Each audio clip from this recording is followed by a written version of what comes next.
1. It was a little village in the north of Japan, surrounded by trees. The deer in the forest hid, peeking out at the people. They envied their 2 legs, but didn't understand their houses. The village was old in the way that the new hasn't come to. When it snowed in winter, there were 2 onsen that steamed in the cold. In the evenings, the locals sat in the water like it was broth, the chicken and apple, a walnut and a sprig of something green, soup for the gods. But they didn't much believe in those. When half your country was burned alive by firebombs and no justice came, you learned to look inwards and keep to yourself. Nothing changed for decades. Then it did, all at once. 2. They were slow to notice. They chewed their sushi, bowed at others who bowed as they passed, a mirror touching a mirror. They lit long red incense sticks inside the temple, not to gods, but to their ancestors. The smoke rose, thin and embarrassed, prayers aimed at no one. You must remember the dead, because when you're dead, someone must remember you. Pragmatic, they thought, as they bent to offer candied conpito, star-shaped sugar crystals, coins for passage, shot glasses of shochu, whiskey, or sweet plum umeshu, little drunks for mouths that could no longer swallow, but still experience thirst, rice balls for yummy and little piles of salt for purity, pinwheels spinning hurriedly in the breeze, clumps of hair tied with black ribbons, or a small box of fingernail clippings folded shut, earnestly written letters to the dead, and old dolls that had sat so long in their houses they'd absorbed enough sorrow to become part human. They brought juzu beads, wooden picture horses with wishes written on them. They brought all these things and more, because their religion was one of small details, a faith built from trinkets, not scripture. Then they filled the temples with origami foxes and cranes. 3. Life went on. In the village in the woods, far from cities like Tokyo or Osaka, which felt so alien they may as well have floated in space, life ticked forward, until it didn't. When it ended, it took them one by one. No need to panic, not unless you were very old. The old lived in a state of permanent alarm. They knew they were next, but even in the city, death made its rounds. They were slow to notice there were fewer children. At first, it was more a convenience than a loss.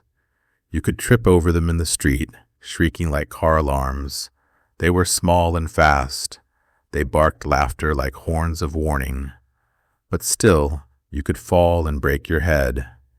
And if you did, the black-eyed children would gather, then circle you, stare, watch your blood halo the pavement like spilled ramen broth. Everything means nothing to the young. It's just a new lesson to learn from. Death is a strange idea, somewhere in a future that will never find them. Then, the children scatter. They run home for dinner, stuffing octopus arms into their mouths and crying mecha. 4. The men never noticed, of course. That's how they were born, trained from the start to ignore children, unless they were theirs. And even then, just barely.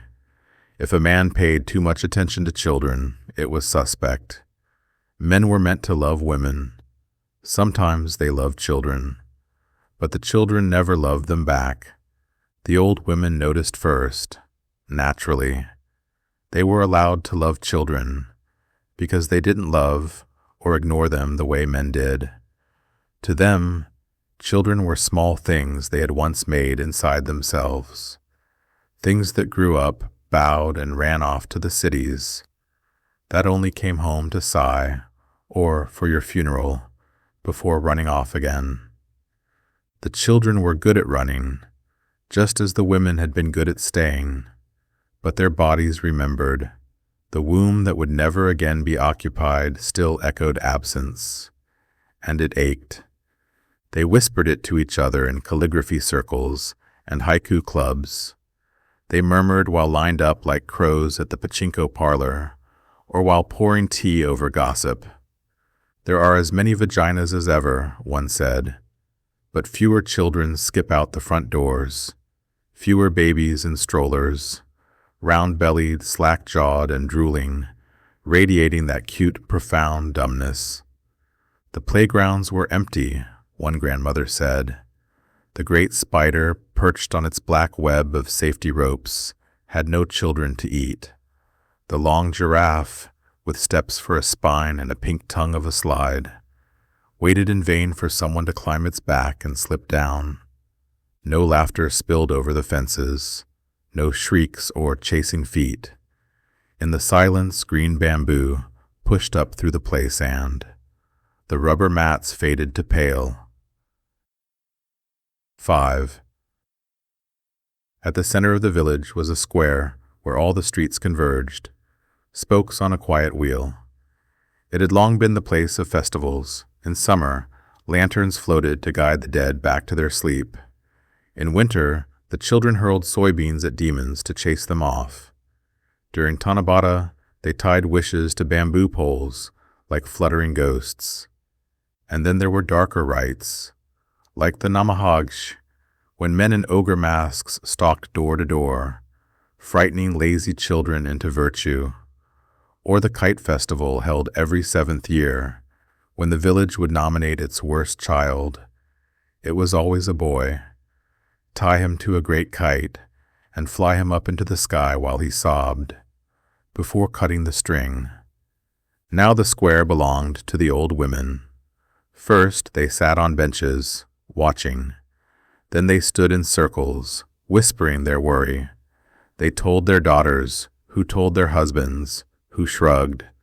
The women began to bring things: masks, lanterns, bowls of fire, incense jammed like arrows into coat pockets. They brought dolls and toy deer, silver rings passed down from their mothers, unused pads, shaved pubic hair from men, tiny clay babies they shaped by hand. They walked from the square to the temple and laid them out in the dust, like offerings. Bring us more children, they wished, nodding in rhythm like a field of rocking horses. Then they waited. When no children came that month, they met again, this time with more things and flames. They burned the offerings, sending their smoke skyward like a prayer. The souls of the objects they hoped would rise to the ancestors. Still, no bellies swelled. They came to the conclusion they'd have to say something, scold their daughters, press them for more babies. It was not something they liked to do. They were at the age where it was easier to speak to the dead. They didn't want to meddle with the living. 6. They went home and encouraged their daughters in subtle ways. More red chili pepper in their soups, fresh figs, cut open, soft and sweet, slightly sticky, glazed rice balls skewered and covered in cream, anmitsu dripping with kuromitsu syrup because it looked like something spilled, uncontrollable. They watched their daughter's eyes as the dark syrup slid over the pale jelly, making a polite mess. They watched them eat ice cream already half melted, that slow chaos, but saw no spark of desire. No children came, no matter how sweet the offerings. It was like their bodies were broken, or maybe there were no more souls waiting to be born, so the production line had simply stopped. Partners had become roommates. The married slept apart and no longer found it strange. Statues of lovers kissing in the park were defaced, not out of anger, but confusion. What were they doing? Eating each other? The museum began to cover the erotic art. Even the word love started to feel obscene. The geisha, once both holy and profane, became like little wooden dolls, marching from one tea ceremony to the next, as sexual as clothespins. The village women went to the mayor, who went to the prefectural government, who went to the regional bureaucracies, the national ministries, the prime minister's cabinet, the national diet. 7. It wasn't just their village, they learned from the government. It was every village around them, then every village everywhere, even the cities. There were no more children. Only one remained, in the whole prefecture, perhaps the whole country. A girl of 7, black hair straight as rain, eyes too large for her thin face, born by accident maybe, to a mother who forgot how to forget. The village treated her like a rare animal you mustn't startle, a crane that might take flight if anyone raised their voice. Women brushed her arms when she passed, gentle as prayer, hoping fertility might travel skin to skin. They placed sweets in her palms, though she ate little. They braided her hair, careful not to pull. Men bowed too deeply, terrified of frightening her. They called her the seed. When she turned 8, the mayor declared her sacred. When she turned 9, the old women wept, not with joy, but because hope moves forward, never back. A womb is small, and years cut like scissors. One afternoon during Bon Festival, someone whispered that she might soon bleed, might soon be able to make a child. The whisper moved through town like warm wind. And then, the story fractures, depending on the teller. Some say she slipped on the temple steps, cracked her skull, and the villagers, desperate to save her, tore her apart in panic. Others say fever took them, that they ripped her like paper, carried home the pieces, arms like dolls, legs like deer meat, mothers smearing her blood across their bellies, the way farmers rub soil onto seeds before planting. Some say they lapped her blood from the tiles like cats. Still, no children came. After that, the village stopped pretending they understood love at all. 8. Time passed. The world outside the village arrived like a clumsy guest, carrying suitcases of technology, perfume, and desperation. They landed on tarmac, ready to help. Psychologists, missionaries, pornographers, fertility cults. They brought VR headsets and silicone saints, hormone sprays, illustrated manuals, vibrating toys in every size and color, silicone vaginas, and lots of pills. A carnival of wet hope. The villagers bowed, watched, thanked them, but nothing happened. Their bodies stayed cold. Eventually they gave up, after one foreigner famously forced himself on a young woman and claimed he was just demonstrating. It's like trying to teach fire to wet wood, the foreign ladies said as they boarded their flights, heels clicking, eyes rolled, kicking the country behind them. That winter, someone installed a vending machine beside the shrine. Not for soda, for children. Dolls, really. But the size of newborns, wrapped like convenience store sandwiches. You could choose hair length, boy or girl, winter kimono or sailor uniform, 1,000 yen. Pull the lever. The child drops with a hollow thud into the retrieval tray. You unwrap the plastic, unfold the limbs, carry it next door to the shrine, where the priest blesses it with a bored hand. If you were lucky, something, a spirit, an ancestor, a leftover soul without a home, might slip inside and warm the doll. Most stayed empty, rubber inside rubber, eyes painted open but not seeing. After a while, the vending machine jammed. 3 children stuck behind the glass, forever almost born. The people had no interest. 9. In the village, young couples went home each night with arms full of printouts and charts. The sexual positions were illustrated with anime.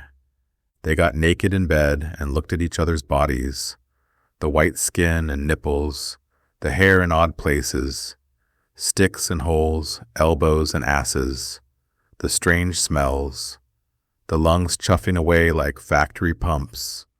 They laid on top of each other, dutifully, waited, then began to fight. The men gripped their wives' necks until their faces turned eggshell blue. The women kicked at the men as if dancing. In the coming weeks, many women died. Many men lost an eye. It became common to see them walking the streets. Men with claw marks down their cheeks. Women with bruised necks, cowering as they hurried from one building to the next. So the officials stopped, and the old women stopped. Wrestling was not love, they said, and fucking was not murder. At least, they thought so. It was hard to remember exactly what fucking was. 10. The old ladies died, one by one, over the next decade. Death came to their doors with a single bright flower, lit like a lantern to lure them.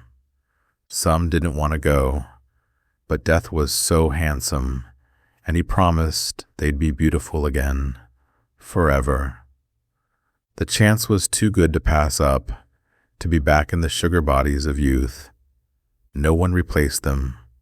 The schools closed. The maternity wards were locked. The streets remained meticulously clean. The people of the village still cared for their surroundings, just not each other. An eerie order without passion. They forgot heat but remembered light. No one came to the shrines to carry them, to feed them candy, to pour alcohol on their graves. And so the story of their people finally became history, with no one left to remember it. 11.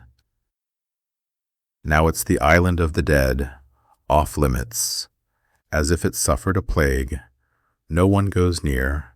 Surrounded by the navies of other nations, they shoot first, then shoot again. No one ever lands. The cities crumble slowly, like a rotten tooth worn down by chewing stones. The collapse of Japan is taught in schools around the world. A warning, a case study in forgetting love. Children memorize the data, the falling birth rates, year over year. But it was never about love. Was it? Not really. There are whispers sometimes, private, that the Japanese didn't forget. They evolved. They cured themselves of the virus that infected the species for 2 million years. The one that drove us to clone ourselves again and again, to spread, to conquer, to breed at all costs, to wage war and still have the numbers to survive it, so we could war again. And maybe the humans on that island finally found their place, in the ground.